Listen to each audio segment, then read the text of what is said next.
ជំរាបសួរពុកម៉ែបងប្អូនអរគ្នាបាទវិលត្រឡប់មកវីដេអូថ្មីរបស់យើងគឺយើងនិយាយគ្នាបន្តទៀតទៅជាមួយនឹងប្លង់បាទអញ្ចឹងវីដេអូក្នុងវីដេអូនេះគឺខ្ញុំចង់និយាយខ្លីៗទៅជាមួយនឹងសំណួរមួយដែលសួរថាតើយើងចំណាយពេលប៉ុណ្ណាទើបអាចធ្វើឬក៏រត់ការប្លង់បានជោគជ័យបាទអញ្ចឹងទៅសំណួរនេះខ្ញុំដកស្រង់ចេញពី page មួយឈ្មោះថាគំនិតបាទគឺដកស្រង់តាមន័យរបស់គាត់គឺថាខ្លឹមសារគាត់លើកមកល្អអញ្ចឹងតើទៅជាមួយនឹងរយៈពេលគឺអាស្រ័យទៅលើប្រភេទប្លង់ជាក់ស្ដែងគឺអាស្រ័យលើប្រភេទប្លង់ដែលយើងកំពុងតែកាន់តើយើងកំពុងតែកាន់ប្លង់រឹងឬមួយក៏យើងកំពុងតែកាន់ប្លង់ទន់អញ្ចឹងជាទូទៅបើសិនជាប្រភេទជាប្លង់ទន់គឺយើងចំណាយពេលលឿនជាងនៅក្នុងការធ្វើជាងយើងកាន់ប្លង់រឹងនៅពេលដែលយើងបដូរឈ្មោះឬក៏ផ្ទេរទៅឈ្មោះអ្នកទិញគឺប្លង់ទន់រយៈពេលលឿនជាងដែលជាទូទៅនោះគឺរយៈពេលពី1ខែទៅ2ខែសម្រាប់ប្លង់ទន់ទៅផ្ទេរឈ្មោះទៅឲ្យពេគីអ្នកទិញប៉ុន្តែសម្រាប់ប្លង់រឹងអាចថារយៈពេលពី2ទៅ4ខែវិញបាទរយៈពេលយូរជាង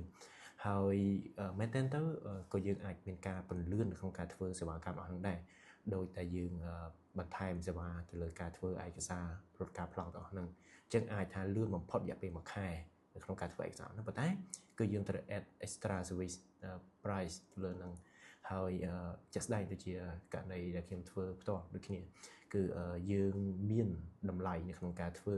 រយៈពេល1ខែរយៈពេល2ខែរយៈពេល3ខែបែបហ្នឹងបាទអញ្ចឹងយើងមានការ add on បន្ថែមទៅលើសេវាដែលយើងត្រូវធ្វើប៉ុន្តែជាទូទៅឆ្លើយទៅត្រឡប់មកវិញថាតើរយៈពេលប៉ុណ្ណាទើបអាចធ្វើបានគឺអាស្រ័យតែយើងកាន់ប្លង់អីប្លង់ទន់លឿនជាងប្លង់រឹងអាចថារយៈពេលពី1ខែទៅ2ខែជាទូទៅហើយប្លង់រឹងអាចថារយៈពេលជាទូទៅ3ខែប៉ុន្តែយើងអាចមានលឿន